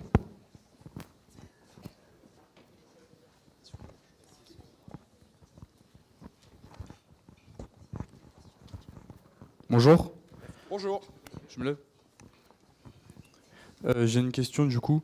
Est-ce que les soldats des colonies, du coup, ils étaient mal vus dans les régiments, même français? Enfin, est-ce qu'il y avait des moments où ils n'étaient pas avec les soldats ou est-ce qu'ils étaient mis de côté? C'est une très bonne question, il va me falloir 5 heures pour vous répondre. Tiens, c'est beaucoup 5 heures. Je vais essayer de le faire ça. Oui et non. L'état-major, d'abord, vous savez que l'armée française, elle est constituée d'unités, ok? Des unités différentes. Et le principe très tôt a été de faire des unités qui étaient, pour faire à peu près simple, mono-ethniques. Les Marocains étaient entre Marocains, les Sénégalais entre Sénégalais, les Malgaches entre Malgaches. Bon. Seuls ceux qui avaient la citoyenneté française, par exemple les Antillais, quelques personnes de Dakar, des 4 communes, quelques personnes dans l'Empire, pouvaient se retrouver dans ce qu'on appelle des régiments mixtes, en fait, où il y avait aussi bien des Européens que des non-Européens. Déjà, ça séparait un peu les mondes. En même temps, quand vous êtes combattant, quand vous vous êtes blessés ensemble, quand vous vous battez ensemble, quand vous mourrez ensemble, et ça on le voit à travers les lettres et les courriers de 14-18 par exemple, alors je vais vous dire un truc, c'est votre frère d'armes. Il vous a peut-être sauvé, il est peut-être à l'hôpital à côté de vous, il a peut-être été blessé en même temps que vous. Donc, si l'état-major et la manière d'organiser l'armée étaient très séparés, dans les tranchées, chez les individus, il y avait plutôt une forte proximité, notamment face à la mort et face au combat. Par contre, l'armée française a très peu développé ce qu'on appelle des officiers supérieurs ou des sous-officiers. C'est-à-dire qu'elle n'a pas favorisé à l'intérieur, donc c'est une armée qu'on peut considérer comme ségrégationniste à ce niveau-là, des interlocuteurs qui auraient pu monter en grade et devenir des officiers. Et alors, encore plus, d'imaginer que des officiers noirs emmènent des combattants blancs au front, c'était inconcevable. Donc vous voyez, il y a les deux tensions qui se passent. Ça a progressé dans les années 50 à cause des guerres coloniales, ce qui peut paraître un paradoxe, mais jusqu'aux années 50, les unités étaient séparées, ce qui n'empêchait pas la vie en commun. Mais on a très peu valorisé ces combattants qui sont engagés à travers des titres qui leur ont été donnés. On était pour autant, si on devait faire une comparaison, moins raciste que l'armée belge ou l'armée américaine. À peu près autant que l'armée britannique. Ce n'est pas une excuse, mais c'est pour essayer de montrer que c'est là aussi un paradoxe de l'armée française. Et on a plutôt glorifié à l'époque, dans les défilés de 14-18 et autres, ces troupes coloniales. Elles ont plutôt été mises en exergue. Très bonne question en tout cas. Ensuite,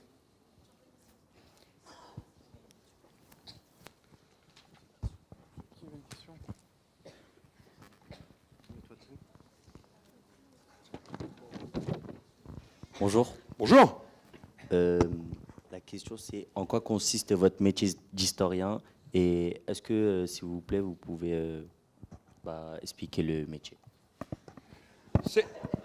On rigole pas, c'est une super bonne question.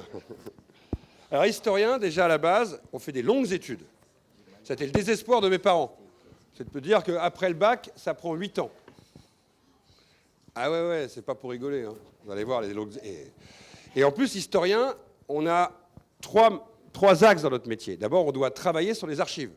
Nous ne pouvons avoir le savoir que si on va chercher le savoir. Le savoir, il peut être dans les archives textuelles, donc vous allez dans les fonds d'archives, il peut être dans les archives orales, ce que les gens vous racontent, il peut être dans les archives visuelles. Donc j'ai un travail qui est très ennuyant, avec des petites lunettes posées sur mes yeux, pour aller regarder des archives, lire des milliers de pages dans les documents. Tout n'est pas numérisé aujourd'hui sur Internet, et moi, quand j'ai commencé, comme je suis un vieil historien, rien n'était numérisé. Aujourd'hui, ça a quand même beaucoup changé. La deuxième part du métier d'historien, après, c'est de transmettre ce savoir. Par exemple, des cours, des conférences, des livres ou d'écrire. Et puis, il y a une dernière manière de penser son métier d'historien. Et moi, je le pense comme ça. C'est d'aller travailler avec des fois des artistes. D'aller travailler avec des gens dans la littérature. Tu vois, actuellement, je suis en train de faire un film avec Omar Sy. On travaille ensemble sur un scénario pour réaliser un film. Pourquoi ? Parce que c'est aussi un vecteur pour emmener l'histoire autrement auprès des gens. Travailler sur des scénarios de BD. Travailler sur les films documentaires. J'ai fait plusieurs films documentaires, qui est une autre manière que le métier d'historien, pour essayer d'enseigner au plus grand nombre ces récits. Pourquoi ? Parce que l'histoire, c'est pas simplement l'enseignement ou des gens concernés qui vont lire des livres. Il faut aussi aller à un moment travailler ce genre. Et puis il y a une dernière dimension, qui est d'accompagner des hommes et des femmes politiques, comme votre mère, et qui me pose des fois des questions. Il me dit, voilà, dans ma ville, j'ai un vieux monument colonial, Monsieur Blanchard, qu'est-ce qu'on doit en faire ? Ou de travailler avec le président de la République, Emmanuel Macron, qui m'a dit, voilà, je voudrais réfléchir à comment on met plus de noms issus de la diversité dans les noms de rue en France. Et de travailler sur ces questions-là. Parce que ça me paraît aussi très important. Tu peux te permettre de critiquer, de dire que les hommes ou les femmes politiques, ou que l'administration, ou que les institutions ne bougent pas assez, ou pas assez vite.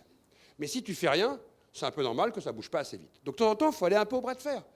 Ce que Patrick Boucheron expliquait hier, comment il était au bras de fer sur la cérémonie d'ouverture des Jeux Olympiques, c'est extrêmement intéressant. Parce que c'est aussi notre mission à nous, historiens ou historiennes, ou hommes de science, de savoir, d'aller titiller à un moment le présent, d'aller travailler avec les politiques, de pouvoir amener notre partie prenante dans la réflexion. On ne gagne pas toujours. Des fois, on est déçu, même souvent. Mais ce n'est pas grave. Notre métier, il est aussi là. Il n'est pas simplement d'être dans les archives, il n'est pas simplement d'écrire l'histoire. Parce qu'écrire l'histoire, ce n'est pas juste écrire des faits. C'est être le plus fidèle possible à la réalité de ce qui s'est passé, et deuxièmement, d'essayer de la rendre compréhensible. Y compris dans ses paradoxes. Vous m'avez entendu, je vous ai expliqué des choses. J'aurais pu faire toute une conférence sur l'histoire des Algériens engagés du côté de la Gestapo de l'Allemagne nazie. Parce que ça a aussi existé. J'aurais pu vous expliquer aussi ceux qui ont déserté, qui ne se sont pas engagés dans la résistance. J'aurais pu expliquer tout le paradoxe aussi de cette histoire impériale, quand je vous ai dit tout à l'heure, les combattants, par exemple, qui sont retrouvés dans les guerres coloniales. Parce que l'histoire, elle doit être nuancée. Il n'y a pas une histoire unique bien. Et l'histoire, ce n'est pas fait tout simplement pour dire « Ah ben, je ne vais raconter que ce qui est bien ». C'est aussi notre responsabilité d'historien d'être au plus proche des faits et de les rendre compréhensibles. De vous permettre à vous, en fonction de vos intérêts respectifs, et puis après de ceux qui veulent s'en emparer, pour faire des spectacles, pour faire des films. Quand je travaille avec Omar Sy sur une fiction, ce n'est pas moi qui vais prendre la caméra, c'est encore moins moi qui vais jouer l'acteur, mais j'écris avec lui et les scénaristes le film qu'on va faire. Parce que ma manière à moi d'appréhender l'histoire, de m'appuyer sur des faits avérés, ça va permettre de rendre le film le plus réaliste possible. La première fois d'ailleurs que j'ai travaillé sur un film, c'était Indigène de Bouchareb, où il y avait Jamel Debbouze et d'autres dedans. Bon, en même temps, Rachid, il est génial, mais il n'écoute rien quand il est un historien, donc c'est clair, tu dois beau lui dire, il s'en fout.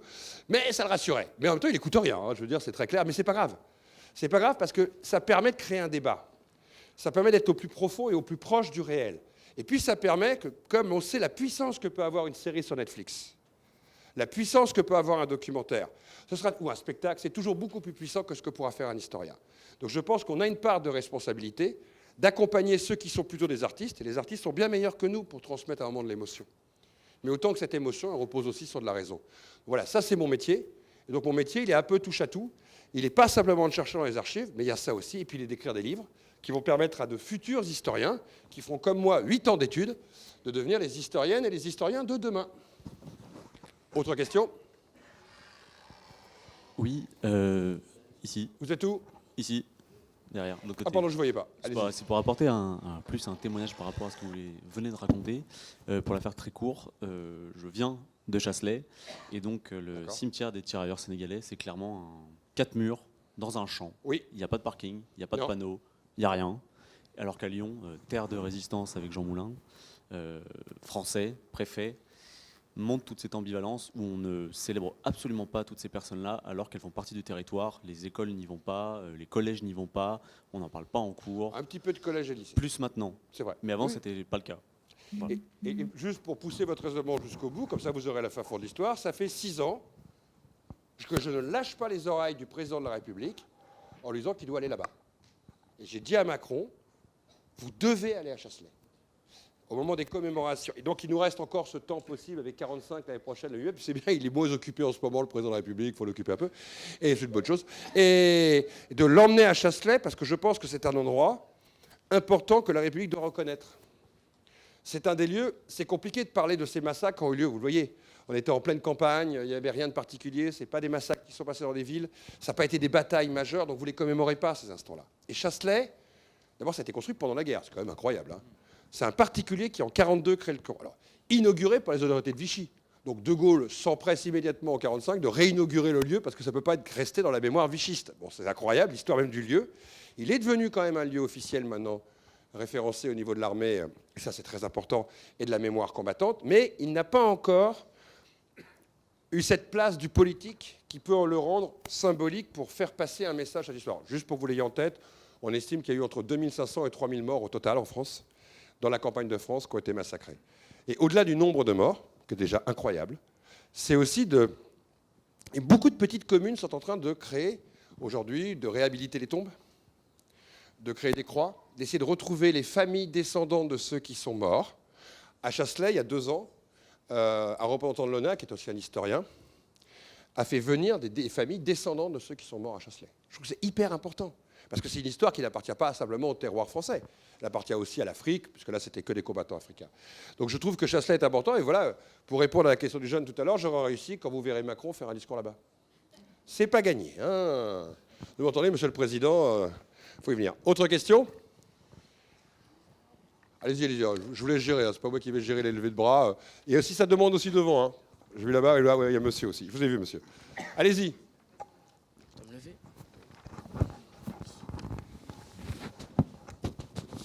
Ah bah, le devoir philosophique vous appelle, cher ami. Résistance, vous n'avez pas oublié, hein. Allez-y, je vous écoute. Quelles ont été vos motivations pour devenir historien? Au départ, mes parents ne croyaient pas que c'était un métier sérieux. Quand j'ai dit à ma mère et à mon père que je voulais faire historien, ils m'ont dit « c'est pas avec ça qu'on gagne sa vie ». Donc ma maman m'a convaincu qu'il fallait d'abord avoir un autre métier. Et j'ai un autre métier à la base, puisque j'ai été faire des études de génie civil. On ne dirait pas comme ça, mais je construis des ponts, des routes et des métros. Si un jour vous prenez le métro à Bobigny-Préfecture, quand vous passez sous le canal de l'Ourcq, ayez super peur. C'est moi qui l'ai construit. Je vous le dis, hein, je l'ai construit de nuit parce qu'un tunnelier, donc ce qui fait les trous, ça travaille le jour et la nuit. Et donc moi, j'y allais la nuit parce que je travaillais de minuit à 5 heures du matin, toutes les nuits. Ça me permettait de payer mes études et donc en même temps de continuer l'histoire. Aux grandes dames de mes parents, de pouvoir le faire. Et en fin de compte, j'ai été jusqu'au bout de ce qu'on appelle le cursus universitaire, j'étais à avoir ma thèse. Comme quoi mes parents avaient quand même raison au moins sur un point. En dehors de faire des conférences, en dehors de faire des livres, en dehors de faire de l'histoire, en dehors de faire des films, j'ai un autre métier à côté, avec toute une équipe, je construis des musées. C'est une de mes spécialités. Et entre le béton et l'histoire, faire des musées, c'est la base. Parce qu'il faut faire des murs avant de mettre des choses dessus. Et je continue à faire ce métier aujourd'hui, donc ma mère avait raison, comme mon père. C'est pas une mauvaise idée de faire des écoles d'ingénieurs et de bâtiments aux travaux publics, parce qu'on sait au moins faire une chose, c'est construire des lieux. Et construire des lieux, c'est très important, parce que c'est là qu'on y met le savoir et la connaissance, comme ici, où on est. Et donc, aujourd'hui encore, j'exerce et je construis à peu près 2 musées par an dans le monde, en dehors de mon métier que vous me voyez faire aujourd'hui. Avant-hier, j'étais à Cognac, au milieu des vignes, dans un château, en train de réfléchir à la construction d'un musée avec ce qu'on appelle un client, qui me donne des sous pour travailler là-dessus. Je ne fais pas ça juste pour le sport. Hein. Ça s'appelle un métier aussi. Oui, attendez, alors on va descendre un peu vers le bas avant de remonter vers le haut. Monsieur, vous avez le micro. Oui, en 1924, la ville de Reims a construit un monument pour les héros de l'armée noire, Ouais. qui a été dynamité lors de l'invasion en 1940 par l'armée nazie. Ouais. Ce monument avait un jumeau qui est à Bamako. Oui. Celui de Bamako est toujours existant. Ouais. Et celui de Reims a été reconstruit en 2013. Oui. Et inauguré un peu plus tard. Voilà. Donc c'était, comment dire, la reconnaissance de la patrie, comme au jardin d'agronomie tropicale, les monuments pour les soldats français. Mais je voulais revenir sur Jean Moulin, parce que Jean Moulin était préfet de l'Eure, d'Eure-et-Loire, et lors de l'invasion, des troupes coloniales ont été massacrées par les troupes nazies, et on lui a demandé de reconnaître des faits, comme quoi les troupes étaient responsables de crimes, ce qui justifiait les exactions. Mais est-ce que vous pouvez justement nous parler de Jean Moulin, justement ce parcours, comment on passe de grand serviteur de l'État, obéissant, à finalement une révolte contre un acte injuste, mais envers des populations coloniales, alors que dans l'imaginaire, on pourrait se dire, ce sont entre guillemets que des coloniaux, donc c'est un autre. J'aime beaucoup, je vais joker sur votre phrase. Vous avez comment? Serviteur de l'État, donc on doit être obéissant. On doit être aussi obéissant à la République. Et la République, c'est des valeurs. L'État, c'est une mécanique, vous avez entièrement raison, mais on est à la fois obéissant à l'État et à la République. Et je considère que Jean Moulin, et je vais dire après pourquoi, est obéissant à la République, aux valeurs de la République, aux valeurs héritées de la Révolution française, puis aux valeurs d'honnêteté, aux valeurs de vérité. Parce que Jean Moulin, en fin de compte, s'oppose, les nazis, pour justifier, l'armée allemande, pardon, la Wehrmacht, pour justifier les massacres de combattants, dit « ils ont commis des crimes racistes contre des blanches », fort simple, hein, et ils ont été réprimés. Et Jean Moulin sait que c'est faux, donc va s'opposer à cette lecture, alors qu'il est encore préfet à ce moment-là, à cette lecture que veulent lui imposer les troupes occupantes. Et il va clairement considérer que c'est un mensonge, il va le dire, il va refuser de cautionner cet argumentaire-là, et il va défendre l'honneur des combattants noirs. Donc parmi toute la mythologie de Jean Moulin, c'est un des éléments. Non, mais je trouve que c'est un des éléments qui est d'ailleurs pas forcément le plus connu. Hein. C'est-à-dire, très peu de gens connaissent cette partie-là du récit de Jean Moulin. Il faut préciser qu'il est torturé par les Allemands à ce moment-là, et qu'il tente de se suicider. Tout à fait. Donc, et qu'il ne lâche rien. Et qu'il ne reviendra, enfin qu'il ne revient pas, pardon, sur ses propos initiaux. Il refuse catégoriquement de cocher la question. Et l'autre partie de votre question, c'était sur Jean Moulin. Alors, moi, j'aimerais bien que vous reveniez à ce que vous avez dit au début. Vous avez dit quoi au début? Vous avez pris l'exemple du monument noir. C'est tout le paradoxe de ces monuments. Alors pourquoi les élèves ont peut-être entendu dynamiter? Alors, les Allemands le détruisent pour raison, vous l'avez compris, purement idéologique. En plus, c'est à Reims, la dernière grande bataille, avant la défaite en 18. Enfin, je vous passe les détails. Et cette armée noire, ils la détestent. Il ne faut quand même pas oublier qu'après, les Français, pour bien énerver les Allemands, ont envoyé des troupes noires et maghrébines dans la Ruhr et en Allemagne. Hitler consacrera 4 pages à ça dans Mein Kampf sur la honte noire, en considérant que les Français ont voulu détruire la race allemande. Et vous aurez tout un discours incroyable dans l'Allemagne nazie autour de l'interdiction du métissage. Donc quand les Allemands arrivent à Reims, vous doutez bien que ce monument hautement symbolique, mais ils ne le détruisent pas pour le détruire seulement. Ils récupèrent les métaux. N'oubliez pas qu'en France, on a détruit rien qu'à Paris, on a détruit 144 monuments pour récupérer les métaux à la demande des Allemands. Alors, ce qui n'empêchait pas que Vichy, en plus, choisissait parfaitement les monuments des grands républicains qu'il ne voulait pas conserver. Il y avait une sorte de troc dessus. Mais c'est intéressant à savoir, c'est qu'il y a eu aussi beaucoup de destruction en France, à la fois symbolique, politique, mais à la fois purement économique, pour récupérer des éléments et du métal que voulait l'armée allemande. Mais cette histoire est intéressante parce que, vous voyez, là, la mémoire, alors ça fait plein de polémiques. Hein. Fallait-il le reconstruire à l'identique, pas à l'identique? Et c'est vrai qu'il y a son double à Bamako. Alors moi, je l'ai vu, donc je peux vous le dire, de mes yeux vus. C'est exactement le même monument qui a été fait. Mais il y a un autre monument à Paris. Si un jour vous montez du côté du bois de Vincennes et que vous allez à la lisière de Nogent, que vous allez vous prendre dans ce qu'on appelle le jardin tropical ou jardin colonial, qui a tous les vestiges de l'expo coloniale de 1907. Rien n'a disparu, tout est dans les grandes herbes, tout est abandonné par l'histoire, personne ne s'en occupe. Il y a un pavillon d'Indochine, la première mosquée construite en France. Je vous dis à tout le monde, elle est toujours là. Hein. Vous irez voir. Et à un moment, vous arrivez face à un truc qui fait 2,5 tonnes, qui est super impressionnant, qui n'est pas très beau, mais qui est immense. S'il y avait des enfants, ils pourraient jouer au ballon dessus pour se faire une balle au prisonnier sans aucun problème. C'est un bloc, il y a écrit « Au noir, mort pour la France », qui a été construit là aussi après la guerre 14-18. Et pourquoi dans ce jardin tropical? C'est que ce jardin a été transformé en hôpital pour, on disait à l'époque, entre guillemets, indigènes, blessés, à la lisière de Paris. Et pendant les 4 ans du conflit, il a servi à des blessés marocains, algériens, africains. Et c'est là, à la libération, que beaucoup ont reçu des médailles pour le conflit. Et c'est là qu'on a construit à peu près tous les monuments. Quand vous vous promenez dans ce petit bois, vous avez le monument pour les Malgaches, morts pour la France, pour les coloniaux, morts pour la France. Il y a le temple de Kaimding, inauguré par l'empereur d'Annam en 1923. Enfin bon, c'est super impressionnant.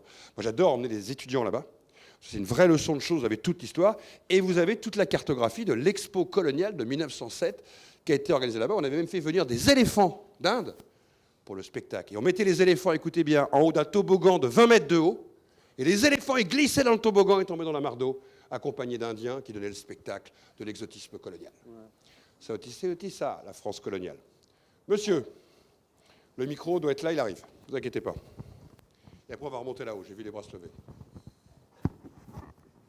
Merci beaucoup. Je m'appelle Jean Jacob. Je dirige une association, l'Association pour les échanges culturels et l'amitié entre les peuples, APECAP. Et nous sommes engagés pour les valeurs de la République, la laïcité, la lutte contre les discriminations et autres. Et je suis vraiment fasciné par l'exposé, que je trouve très édifiant, bouleversant, sidérant parfois. Et ça nous restitue en fait l'actualité des combats actuels. En revisitant cette histoire, on a l'impression que rien n'a changé et que les combats, plus que jamais, sont actuels. Mais ma question porte plutôt sur le cas de Félix Éboué. Comment se fait-il que dans un univers aussi contrasté, ambigu, paradoxal, Félix Éboué ait pu devenir gouverneur des colonies et plus tard compagnon de la libération? C'est une très bonne question, mais il faut expliquer aux élèves que d'abord Félix Éboué était noir. Ceux, ils ne vont pas comprendre. Tout à fait. Félix Eboué était noir, guyanais. Et d'ailleurs, nous avons, à l'occasion de la célébration de la loi de la laïcité le 9 décembre prochain, une exposition et un jeu concours pour les jeunes concernant cette histoire-là. Mais c'est une autre affaire. Eh bien, monsieur, vous mettez le doigt sur quelque chose qui peut paraître un paradoxe, mais qui n'en est pas un. La République française pratiquait une politique qu'on appelle d'assimilation. Que veut dire le mot assimilation? C'est qu'elle considérait que ceux qui n'avaient aucun droit, en travaillant bien à l'école, en progressant dans les écoles, en le limitant à une élite, allaient pouvoir intégrer l'espace de la République. Et donc, allaient pouvoir devenir fonctionnaires français. Allaient pouvoir, pourquoi pas, devenir hauts fonctionnaires français. Et donc, gouverneurs. C'est le modèle colonial français. Les Anglais n'étaient pas du tout là-dessus. Mais les Français, avec l'assimilation, étaient dessus. Et donc, on a considéré à un moment qu'on pouvait envoyer dans l'Empire et qu'on devait même développer à travers l'école coloniale qui a été créée à Paris, petit à petit, une élite issue de ces mêmes colonies, parce que d'une certaine manière, ce serait plus facile et plus aisé pour eux de contrôler, de maintenir l'Empire à l'intérieur de la Pax impériale française. Donc il n'y a pas de paradoxe, en fait. Ça correspond à l'idéologie coloniale française. Je vous rappelle, vous auriez pu le dire aussi, que Blaise Diagne est élu député en 1913, homme noir de Dakar. Eugégipe Légitimus arrive au Parlement français au début du siècle, il est noir. C'est l'arrière-grand-père de Pascal Légitimus, pour ceux qui connaissent le cinéma français. Vous auriez pu dire que Candace a été ministre des colonies, et que l'expo coloniale de 1931, mon ami, elle est inaugurée par le ministre des colonies, qu'on appelait à l'époque sous-secrétaire aux colonies, il n'y a rien de péjoratif dedans, c'était le titre administratif, qui est noir, qui est Blaise Diagne. Donc Blaise Diagne inaugure, à côté de Paul Reynaud et du ministre et des ministres patentés, et le président de la République, l'expo coloniale de 1931. C'est le paradoxe français. C'est pour ça que c'est complexe, l'histoire coloniale. L'histoire coloniale, je vous disais tout à l'heure, rappelez-vous ma phrase, il n'y a pas le bien et le mal, c'est pas aussi manichéen qu'on peut l'imaginer, et c'est certainement beaucoup plus complexe qu'on peut l'imaginer. Candace, Blaise Diagne, Eboué ont été, dans leur... Vous auriez pu citer aussi... j'ai perdu le nom du futur président du Sénat. Monnerville. Peu de gens savent qu'en France, que Monnerville, président du Sénat, lui-même guyanais, homme noir, député, va présider le Sénat français. Je dis des fois à des élèves qui ont oublié ça, il y avait plus, bon, c'était la période coloniale, il faut le préciser, mais il y avait plus de gens issus des colonies au Parlement français dans les années 50 qu'aujourd'hui. C'est le paradoxe français, ce que vous venez de souligner. Et Eboué est un des exemples de ce paradoxe français. C'est qu'ils ont cru à un moment, dans le discours énoncé par la République coloniale, que petit à petit, ces populations allaient s'intégrer à la nation. Ce qui n'était pas non plus totalement faux. Regardez la Guadeloupe, la Martinique, la Réunion, où ils sont devenus français, ou la Guyane. Et petit à petit, l'Empire colonial français a intégré des élites, et ces élites sont rentrées dans la haute administration française, dans la vie politique française, sont même devenus ministres. Paradoxe. Et c'est pour ça qu'il faut bien l'expliquer. Oui, là-haut, il y avait une question, je crois, tout à l'heure. Il y avait une dernière question, je crois, non? Là. Elle est où? Si tu veux. Oh là, ça flippe là, ça y est, ça a peur là.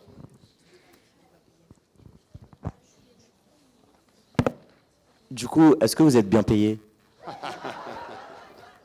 Alors, je vais te dire un truc en toute honnêteté, parce qu'on a dit qu'on ne se mentait pas ce matin.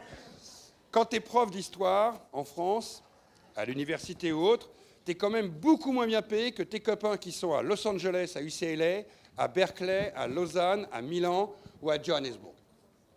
La preuve, c'est que la plupart des camarades de promotion que j'ai sont tous partis à l'étranger travailler sur mes questions.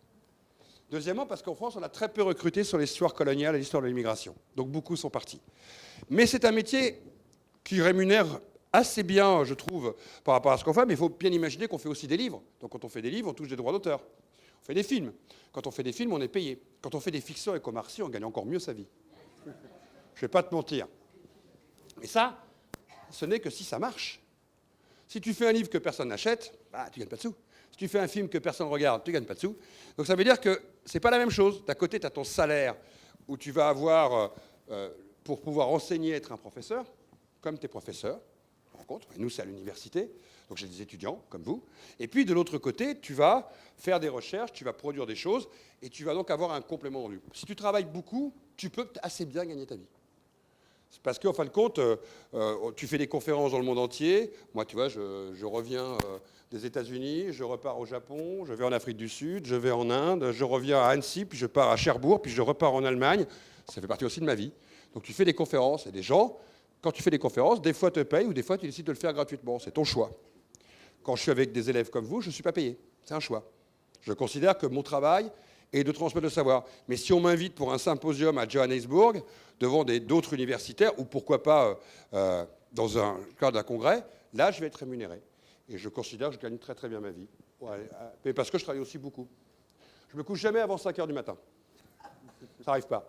Ou alors vraiment quand je suis super crevé ou que j'ai trop fait la fête avec mes amis la veille. D'accord ? Il faut être honnête, il faut rester humain. Mais généralement, j'écris la nuit. Parce que la journée, je l'ai dit, je construis des musées, je travaille, je cours. Certains ici peuvent vous le dire que je cours beaucoup. Ce qui est vrai. Non mais c'est vrai, tu me connais. Donc la journée, je n'ai pas le temps d'écrire. Et pour écrire, il faut être au calme. Il faut que le téléphone ne sonne pas, que tu n'aies pas à préparer à manger, que tu n'aies pas les courses à faire, que tu n'aies pas à courir.